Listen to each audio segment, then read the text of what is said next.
13 невработени лица од Струмица денес добија сертификати за персонални асистенти на лица со попреченост преку обуката што организираше Министерството за труд и социјална политика во соработка со Агенцијата за вработување и Црвениот крст на Македонија.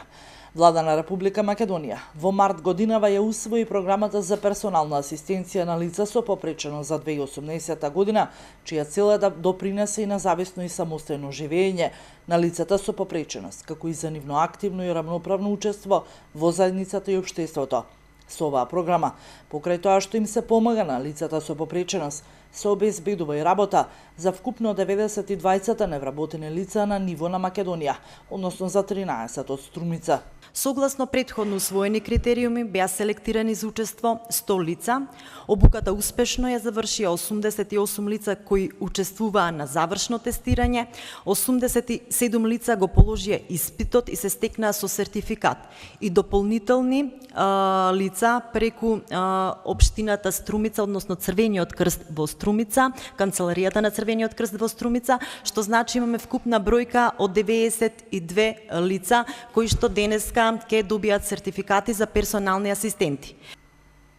Програмата за која средствата за обуката се обезбедени преку активни мерки за вработување веќе се спроведува во Битола, Струга, Куманово, Неготино, Гостивар и Скопје, а услугата е понудена и на сите лица со попреченост кои се пријавија. Овој настане навистина убав и свечен,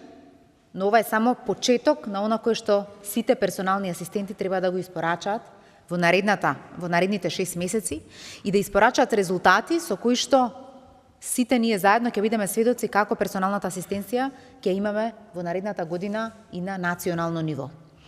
Персоналната асистенција е првото придвижување на државата од групни сервиси кон индивидуални сервиси. И тоа беше барање на лицата со попреченост во нашата држава. И со тоа додаваме квалитет во живењето и секако додаваме во имплементацијата на Конвенцијата за правата на лицата со попреченост во нашата држава. Обучените персонални асистенти ќе бидат пионери кои треба да го донесат искуството на цела територија на државата, со што ќе се изгради пракса во испорака на персонална асистенција, која понатаму ќе стане и дел од новиот закон за социјална заштита. Министерството за труд и социјална политика ќе прави напори идната година да ја развие услугата за помош и нега во домот, која недостасува во моментов, а која исто така ќе помогне во поддршка пред се на биолошките семејства кои се грижат за лица, односно деца со попреченост.